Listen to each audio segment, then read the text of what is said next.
So not only adults have become more supportive and appreciative of these tendencies, youth has also have become more assertive of these things. So it's a cyclic process, encouragement, assertion. So what do you think? Where is this phenomena, this new changes taking us, the whole mankind, where we are going? Yes, that's exactly why we are discussing it today on Sri Aurobindo's birthday, because Sri Aurobindo's vision was that the world is poised for a change for the better, and that is because the human race is now ready for the next leap in evolution. If we can look at it whole as one giant wheel, each of them forms one cog there. So that's how the cog wheel can be completed. But then eventually the result is that the disease will be attacked at its very roots. So uh, eventually we have to be aware that what is the root cause, and we have to attack the root cause. But then the roots to the root cause, that is ROUTES, those roots to the root cause, ROOT, the roots to the root cause can be each of these issues. So like you had this ROU and RWT. We started with the youth is wasted on the young. So WASTED. Now after this conversation with you, I want to change it to VESTED. Youth is vested on the young. Very good. Namaste, my dear brothers and sisters. Special blessings from the Mother and Sri Aurobindo to all of you on Sri Aurobindo's birthday, which coincides with the Independence Day of India, the 15th of August. Recently, I learned from one of my friends, David Marshak, about three characteristics of the youth. And I thought that was such a beautiful summary of the characteristics of the youth that I can share them with you. Energetic idealism, great expectations, and hidden greatness. Now, these three, David Marshak says, were first coined, put in this succinct form by Joseph Clinton Pearce.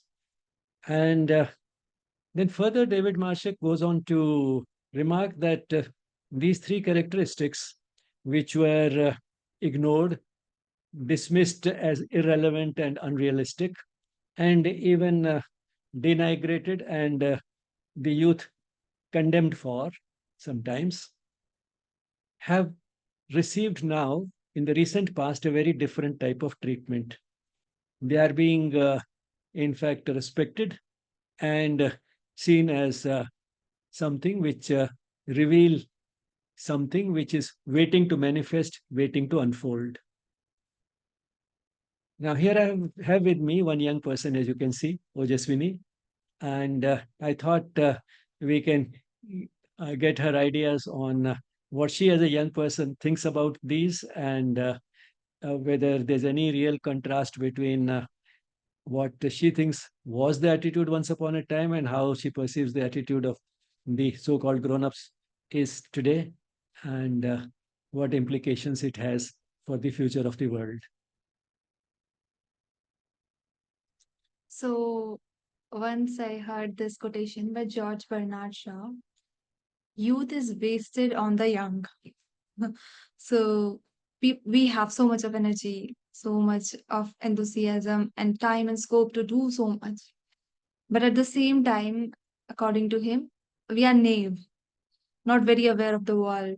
We have idealistic, delusive conceptions about ourselves, expectations about ourselves.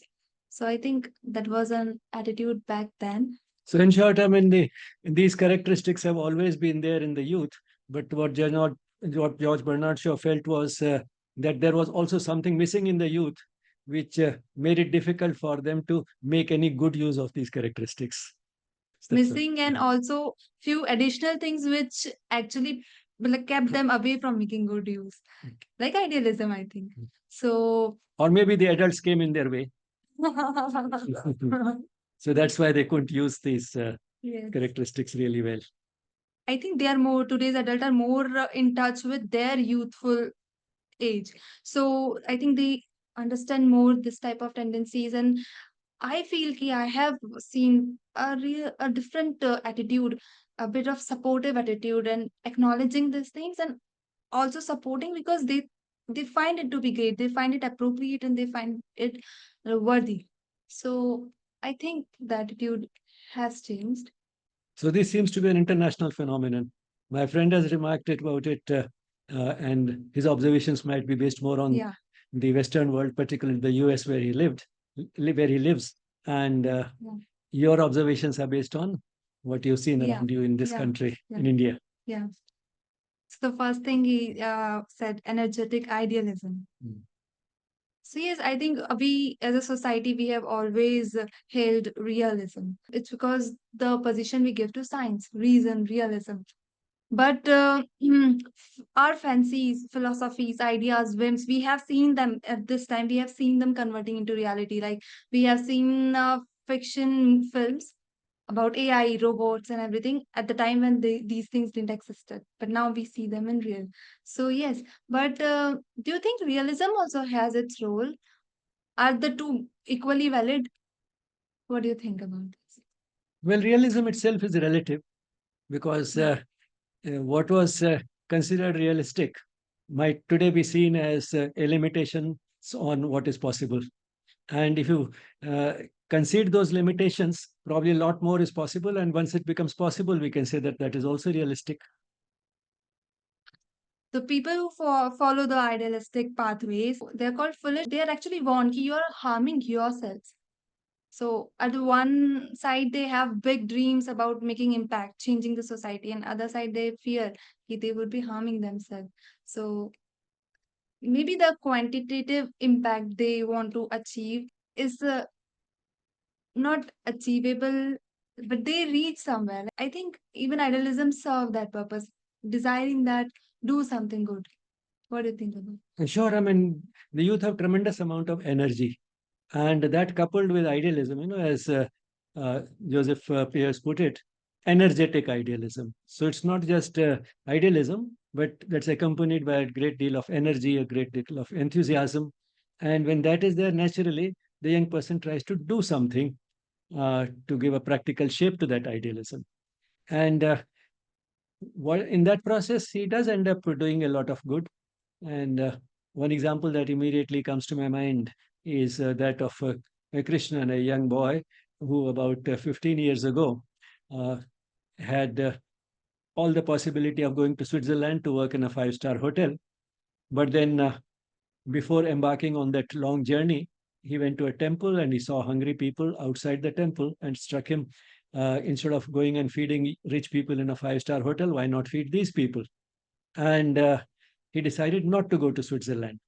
Now, his friends, relatives, well wishers, parents, everybody, I'm sure, warned him that you are being unrealistic. Just because you don't go to Switzerland and feed a few people in Madurai, you'll not be able to wipe out hunger from the world. Leave aside the world, you'll not be able to wipe it out even from the city of Madurai. Mm. Now, in one way, that would have been realistic advice.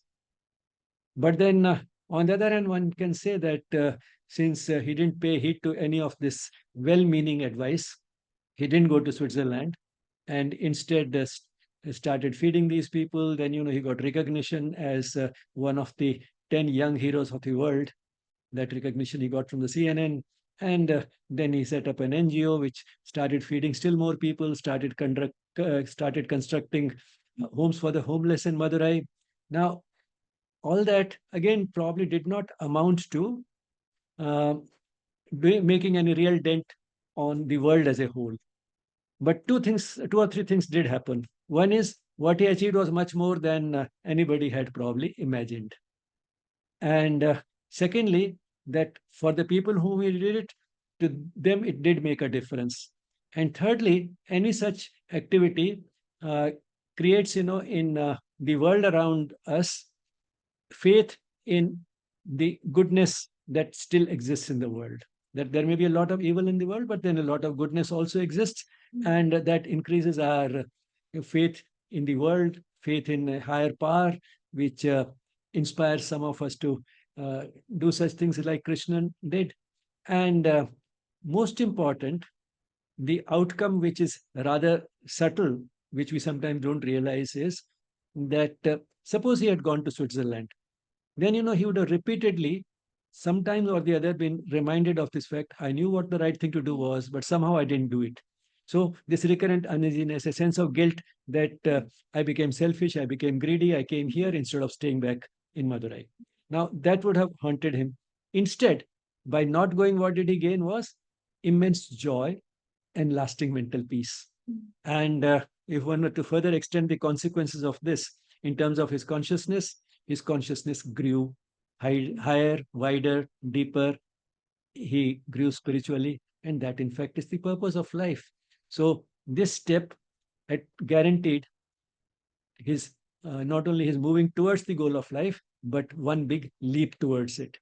And therefore, this energetic idealism, when translated into action, can lead to so many positive consequences, even if in quantitative terms, when we start measuring, it may not make much difference to the world.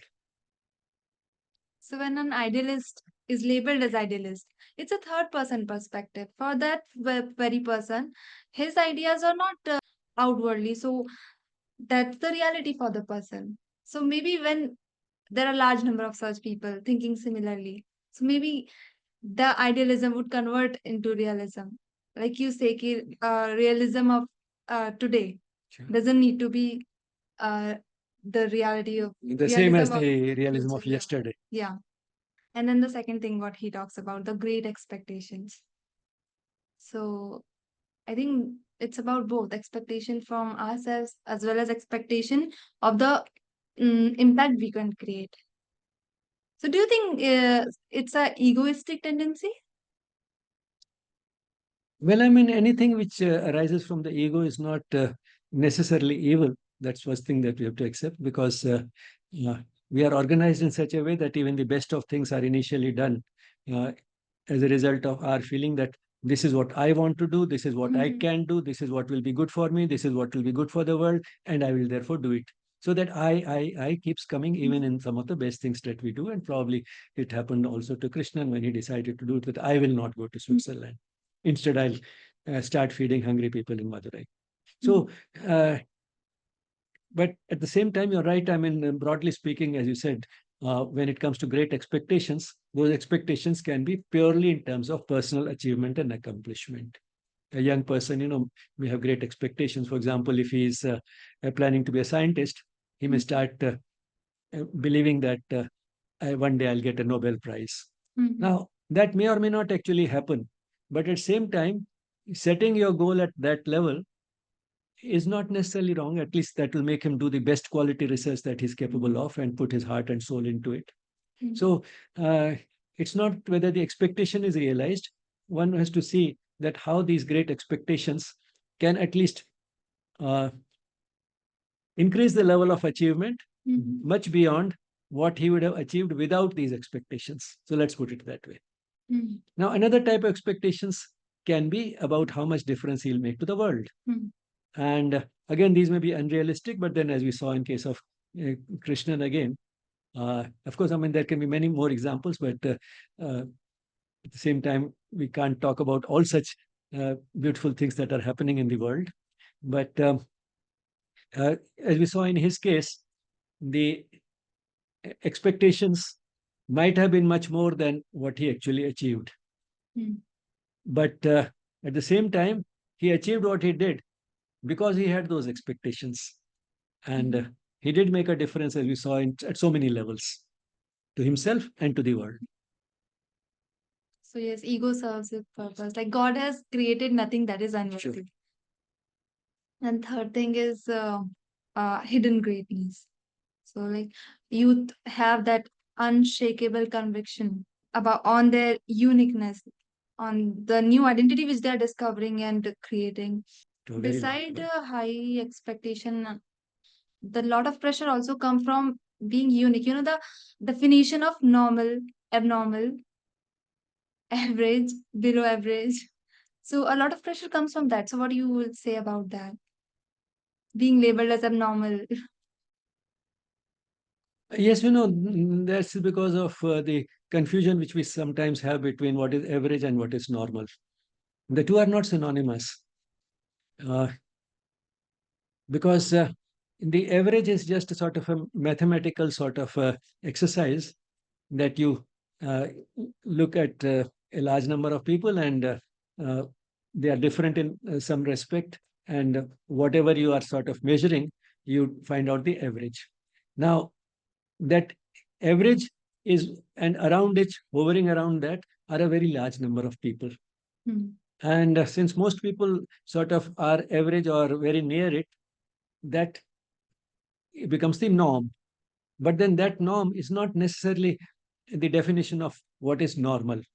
Because if we define that as the normal, which would mean that everything else is abnormal, which means much better than the average is also abnormal. Hmm. Now, that is what creates that difficulty. And of course, one who is much better than normal will be looked upon as queer. Sometimes he may be even misunderstood, but that does not necessarily make that person abnormal. Hmm. So, not only adults have become more supportive and appreciative of these tendencies, youth has also have become more assertive of these things. So, like it's a cyclic process, keep encouragement, assertion. So, what do you think? Where is this phenomena, this new changes taking us, the whole mankind, where we are going? Yes, that's exactly why we are discussing it today on Sri Aurobindo's birthday, because Sri Aurobindo's vision was that the world is poised for a change for the better. And that is because the human race is now ready for the next leap in evolution. Uh, the level of evolution so far has been such that our personalities have been primarily ego driven. And although ego has its positive functions, but what it implies is that me first, that Mhm. tendency. So that has been the average and typical level of consciousness. And although it's not just the average or the typical that is normal, but that does sort of determine the way the world is run. Because if you have people who are at a much higher level in very small numbers, uh, they are not able to make enough of an impact. Not only that, they are more likely to be also misunderstood. But then the fact that we are now moving towards a higher level of consciousness because there's a strong evolutionary thrust in that direction uh, means that the things are moving and changing. And one of the evidences is exactly what we are talking about today. While the characteristics of the youth that we have talked about, this like the energetic idealism, uh, the great expectations, and hidden greatness, have always been there in the youth. But then the youth were not sufficiently assertive about it. They did not find in the environment enough support for it. They found all the discouragement, and that was discouragement was so strong that it was quite often successful, and that kept their hidden greatness permanently hidden. It never got a chance to manifest. Now, the fact that they are getting more support means that that evolutionary thrust is also working on the grown-ups around them, and that is why now they have started looking at it differently. And that, as you said, is a sort of positive feedback mechanism, a self-perpetuating process. Yeah. In the adults looking at these things more positively, and in fact encouraging it with a fond hope and expectation that this will lead to the achievements which are hiding somewhere.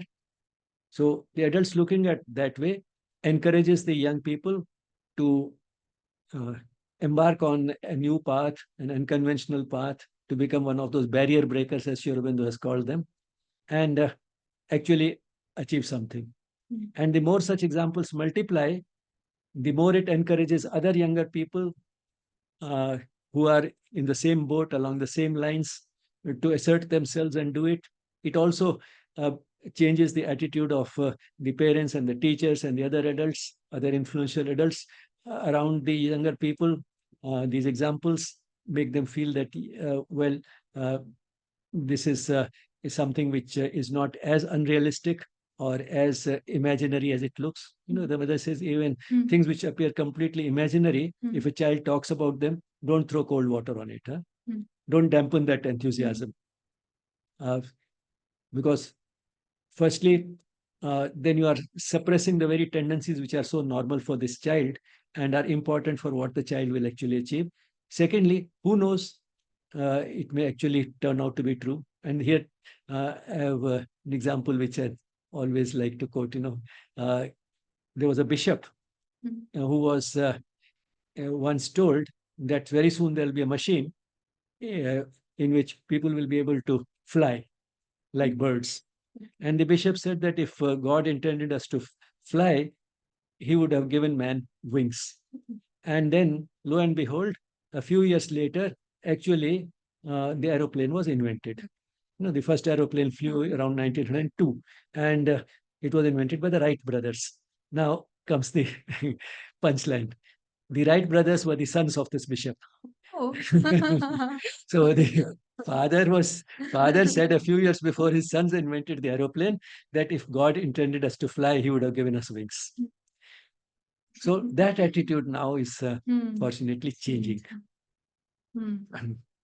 So about imagination, I think Einstein said that imagination is more important than knowledge because knowledge is limited, but imagination is unlimited. On one side, as you said, the youth today is actually looking beyond money. They they want to make their life meaningful. They want to create a difference, make impact in society. They are aiming at an inner growth.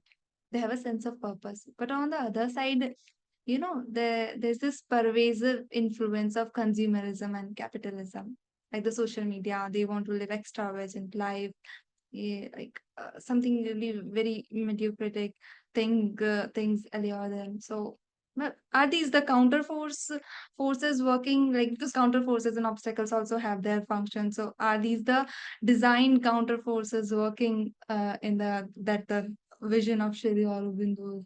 Yes, Aurobindo has talked about it at great length. In Savitri, bringing out this contrast and this paradox of the human race. And it seems, as if this struggle between good and evil, right and wrong, between walking the spiritual path and turning to materialism, all these, struggles actually bring out a contrast which makes us appreciate uh, the good things better, because good you can appreciate if contrasted with evil, light you can appreciate better in contrast with darkness. So it increases the contrast, it makes us appreciate what is it that is worth pursuing, because even if you pursue something which seems more attractive, and then you find doesn't bring you the happiness that you expected from it, and history repeats itself again and again when you do such things, then at least you discover one thing: what is it that will not work, what is it that will not make me happy, so let me look at something different. So that is the way it works. And moreover, we have to see thought of, on the whole, as we saw, the positivity is going up. The positivity is going up both in terms of the adults encouraging positive attitudes in the young, and the young asserting themselves more. So that is going up. And that has great value, because all positivity, all truth, everything that comes up from the deepest level of the self, which is sort of a spark of the divine, everything that comes from there has a power of its own, the power of truth. And therefore, a small amount of positivity can overcome a much greater amount of negativity. Okay, so however positive and however understanding our adult is today, the youth needs the support which we are seeing together have to be increased. And I think the adult, they have a good intention, they have a good understanding, but even they need guidance about how can they help these tendencies which they are the which energetic idealism, great expectations and hidden greatness. So can you have some suggestions for teachers, parents, adult sibling, anyone who has a younger person under them? Yes, we have to show a great deal of understanding of these tendencies of the youth. See that if they are encouraged, nurtured, and supported, they can lead to a much better world. And one simple thing I think which can help a lot is try and reflect back. Because the person who is much older today, one who is a parent or a teacher today, was also a young person once upon a time. And if one reflects back, how was I then? Was I also thinking along these lines? So, firstly, if I was also thinking along these lines, it must be normal for a person at that age to think so. What were the consequences of these tendencies of mine being suppressed? If they had not been suppressed, what could have been the consequences? Why do I have to do what perhaps did me some harm? Instead, why not do just the opposite, which will uh, do good to this young person, make this young person much happier, more productive, more creative, and also improve the world. So why not do that? So I think in this reflecting back, thinking back about how I was then, and how if I was blocked, how that hampered my growth, and if I was encouraged, because I might have been encouraged also, if I was encouraged, how much role that played in the progress that I made in what I could do for the world. So if one looks at that, then I think our attitude can change a lot. So everyone, especially youth, is working towards making the world a better place. So what's better place? Like earlier, it was some political, social goals, equality, freedom, and like feminism. There were all many kind of things. So what do you think a better place is? What are our new goals, and what are the parameters? Well, to some extent, the goals can continue to be the same. Why I'm saying that is because each person is different, constituted differently, and therefore, one or the other things that is wrong with the world may uh, particularly sort of make a young person feel very strongly about them. You know, whether it is children's issues, the issues of the elderly, women's issues, poverty, corruption, illiteracy, whatever it is. So these are all different social issues. And if a person feels strongly about one of these and takes that as a mission, uh, it will make a difference to the person. That is 100% guaranteed. The person will himself become a better person, a person with a higher level of consciousness. The person will fulfill the purpose of his own life and therefore will feel more fulfilled. Uh, but then he'll also make a difference to the world, as we saw.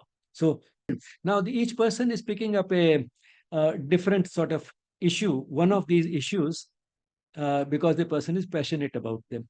But then if you look at all these issues from a broader angle, they are all symptoms of one common disease. And that is what Sri Aurobindo's and the mother's contribution uniquely is, because they all are the symptoms of a certain level of consciousness, a level of consciousness which uh, leaves a lot of to be desired for, that is, which calls for a lot of elevation.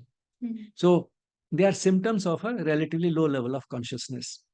And therefore, the radical solution will be to raise that level of consciousness. But that raising that level requires some vehicles. And all these issues which young people pick up because they feel strongly about them are those vehicles. If we can look at it whole as one giant wheel, each of them forms one cog there. So that's how the cog wheel can be completed. But then eventually the result is that the disease will be attacked at its very roots.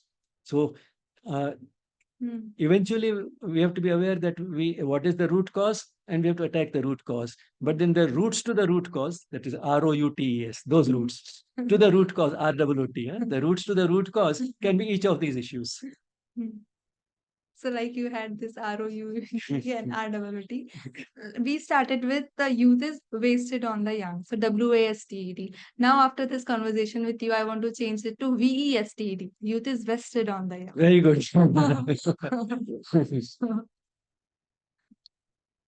So, what do you feel about any young person if you come across some uniquely designed, passionate, and wandering here and there, confused? To help the person discover what that person is uniquely made for, to reassure the person that the person may be different from the so-called normal, which is actually just the average, but that doesn't mean that the person is abnormal. make that person more aware of the potential. And if the person is not being understood, being misunderstood, or not being understood by the parents, by the teachers, by other well wishers, even by the peer group, then to reassure the person that basically you have to go within, know yourself better, and see what you are made for. And that will be the best judge. If you depend upon everybody's advice, even no matter how well meaning it is, you'll always remain confused. So be true to yourself, go within. And if you think that that is what you really want to do, then just do it. So taking from you a lot of confidence, conviction on myself, idealism. I end the conversation. Thank you so much. Thank you. Thank you, Ojasvinee. Thank you. And wish you all the best uh, for the times to come. You still have a long way to go. And to all the viewers, happy Independence Day. And we all can look forward to a better world. Thank you.